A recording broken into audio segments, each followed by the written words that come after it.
Hello friends, welcome to Sahi healthy kitchen blogs. ఎలా ఉన్నారు? అందరూ బాగున్నారా? ఈరోజు ఒక వీకెండ్ బ్లాగ్ అనుకోండి.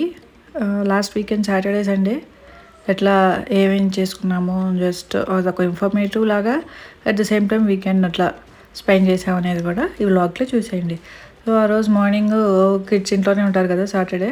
సో వాళ్ళకేమో ఆరెంజ్ జ్యూస్ కావాలన్నారు, మాకేమో పాలక్ జ్యూస్ తాగాలనిపించింది. సో పాలక్ బనానా జ్యూస్ అనమాట. సో దానికి ముందుగా ఇట్లా పాలకూర హాట్ వాటర్లో వేసేసి పక్కన పెట్టేశాను. ఆ ఆరెంజ్ అంతా అట్లాగా మా పిల్లలు కట్ చేసేసి అట్లా నీట్గా అట్లా పెట్టేశారనమాట. సో ముందు వాళ్ళకి ఆరెంజ్ జ్యూస్ చేసేసి తర్వాత మేము పాలక్ బనానా జ్యూస్ చేసుకుందాం అనుకుంటున్నాం అనమాట. సో ఈ జ్యూస్ వచ్చేసరికి నేను కోల్డ్ ప్రెస్ జ్యూసర్లో చేస్తున్నాను. ఇది అంతకుముందు నా వీడియోస్లో మీరు చూసే ఉంటారు. ఇది కువింగ్స్ అనమాట. సో ఇందులో ఏంటంటే మనకి ఎక్కువ హీట్ ప్రొడ్యూస్ చేయకుండా జ్యూస్ చేసేటప్పుడు కోల్డ్ ప్రెస్ లాగా కూల్గా మనకి లోపల అది మిక్స్ చేసి గ్రైండ్ చేస్తుంది అనమాట. సో దానివల్ల ఏమవుతుందంటే అందులో ఉన్న న్యూట్రియంట్స్ అన్నీ పోవన్నమాట. సో కోల్డ్ ప్రెస్ జ్యూసెస్ వల్ల చాలా హెల్త్ బెనిఫిట్స్ ఉంటాయి. అందులో మనం ఏం చేసినా సరే ఆ న్యూట్రియంట్స్ అన్నీ మనకి హీట్ అయ్యి పాడైపోకుండా ఉంటాయి అన్నమాట. సో ఇట్లా వాళ్ళ జ్యూస్ వాళ్ళే చేసుకుంటానికి చెప్పి మా చిన్న పాప నేనే చేస్తాను జ్యూస్, మా జ్యూస్ నేనే చేసుకుంటామని చెప్పి ఆరెంజ్ అంతా అందులో వేసి చేసింది. కొద్దిగా మనం వాటర్ పోసుకుంటే సరిపోతుంది, ఇద్దరికి సరిపడా వచ్చేస్తుంది అన్నమాట. చూసారు కదా ఎంత క్లియర్ జ్యూస్ వచ్చేసిందో. సో కిడ్స్కి ఆరెంజ్ జ్యూస్ రెడీ అయిపోయింది.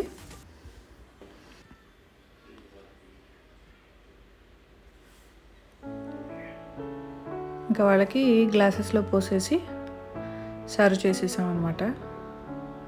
తర్వాత మేము పాలక్ బనానా స్మూతీ చేసుకున్నాము. దానికి మనం పాలకూర అట్లా మనం హాట్ వాటర్లో వేసుకుంటే అందులో ఏదైనా బ్యాక్టీరియా ఉన్నా అట్లా ఏమన్నా ఉన్నా కూడా క్లీన్ చేసుకోవడానికి ఈజీగా ఉంటుందన్నమాట. సో అందుకని నేను ఎప్పుడు పాలకూర జ్యూస్ చేసినా సరే హాట్ వాటర్లో అట్లా వేసేసి ఉంచుతాను అనమాట. సో అందులో ఉన్న మనకి ప్రాబ్లమాటిక్ థింగ్స్ ఉన్నా, అది ఎంత ఆర్గానిక్ అయినా కూడా ఆకుకూరలు అనేటప్పటికీ కొంచెం సీజన్స్లో వాటిల్లో కొంచెం బ్యాక్టీరియా ఇవి అవి ఫంగస్ ఉంటాయి కదా. సో దానికోసం తర్వాత కోల్డ్ వాటర్లో వేసేస్తే కలర్ పోకుండా ఉంటుందన్నమాట. సో డైరెక్ట్గా ఇంకా పాలకూరని మనం ఇలా జ్యూసర్లో వేసేసుకోవటమే. వేసేసుకుని కొంచెం ఇది నలిగిన తర్వాత బనానా వేసేసుకుంటే పాలక్ బనానా జ్యూస్ రెడీ అయినట్టే. ఇది వీక్లీ వన్స్ ఆర్ ట్వైస్ నేను ఇది తాగుతుంటాను అనమాట. ఎక్కువ మేము ఏబీసీ జ్యూస్ తాగుతాం అనమాట.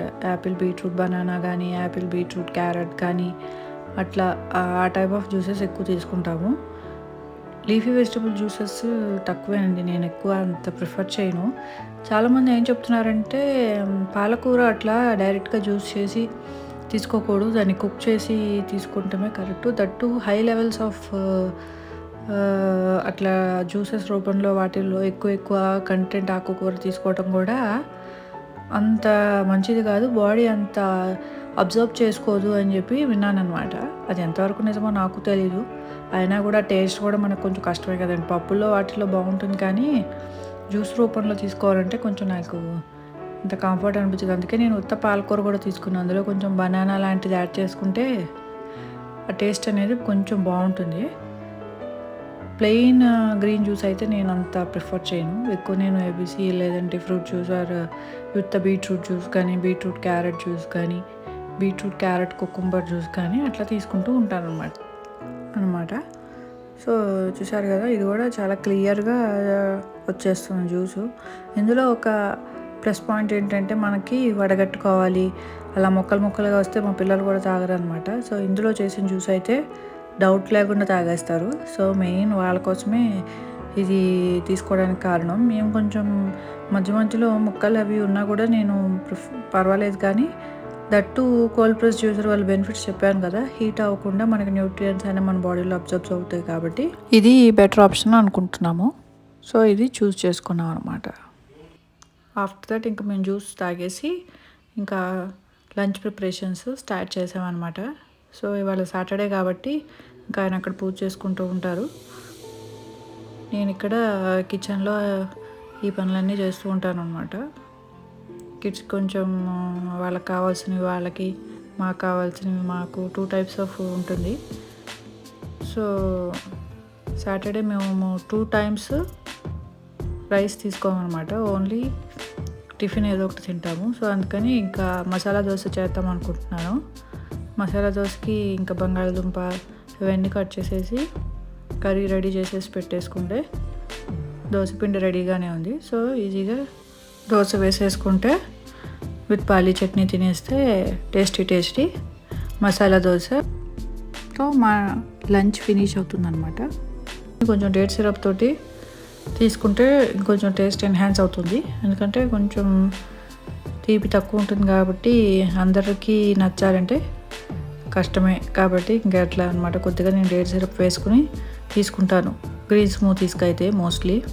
చూసారు కదా, ఇంకా ఇట్లాగే బంగాళదుంపలు అవి కట్ చేసేసి కుక్కర్లో వేసేస్తున్నాను అనమాట. అది వాటిని పీల్తో ఎందుకు వేస్తానంటే ఆ పీల్ తీయడం మా పిల్లలకి ఇష్టం అనమాట. నేను తీస్తా అంటారు. సో అవి ఉడికిన తర్వాత ఆ పీల్ వాళ్ళు తీస్తారనమాట. సో అందుకని నేను కడిగేసేసి వాటిని పీల్తో కట్ చేసేసి కుక్కర్లో కుక్ చేస్తానన్నమాట.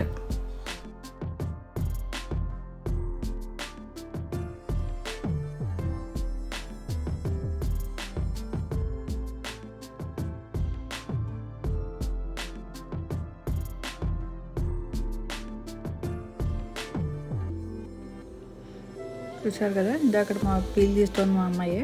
నేను తీస్తాను మధ్యలో వచ్చింది. కొద్దిగా వేడిగా ఉందని మళ్ళీ వెళ్ళింది. మొత్తానికి తర్వాత కూడా మొత్తం తనే తీసింది. నేను 2-3 నేనే తీసాను అనమాట. వీడియోలో తీస్తున్నానని చెప్పి నేను 2-3 నేను తీస్తాను అని చెప్పి తీసాను అనమాట.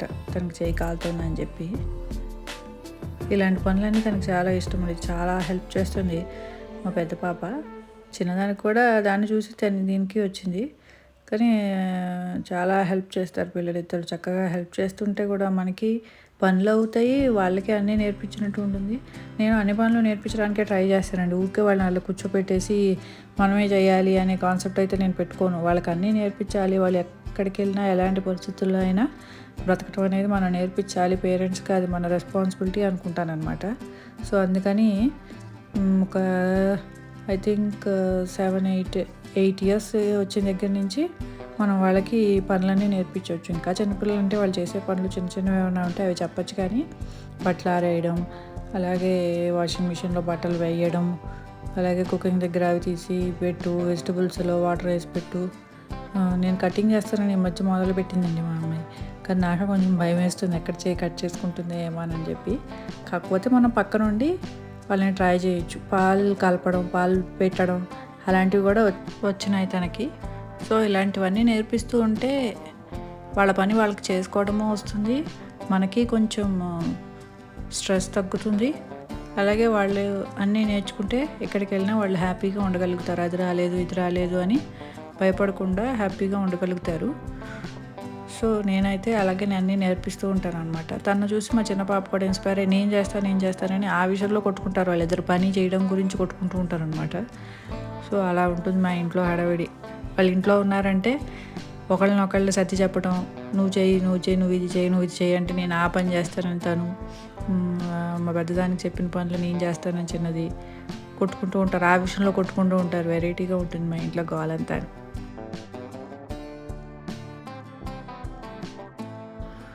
చూశారు కదా, ఇంకా కూర రెడీ అయిపోయింది. ఇంకా దోశ వేసేసి ఆ కూర అందులో దోశ మీద పెట్టేయడమే. ఇంకా దోశ వేసేసుకుని తినేసామన్నమాట. అదే కూరతోటి మా పిల్లలు రైస్లోకి తినేసారు. సో ఇంకా ఇలా మా సాటర్డే లంచ్ ఫినిష్ అయింది.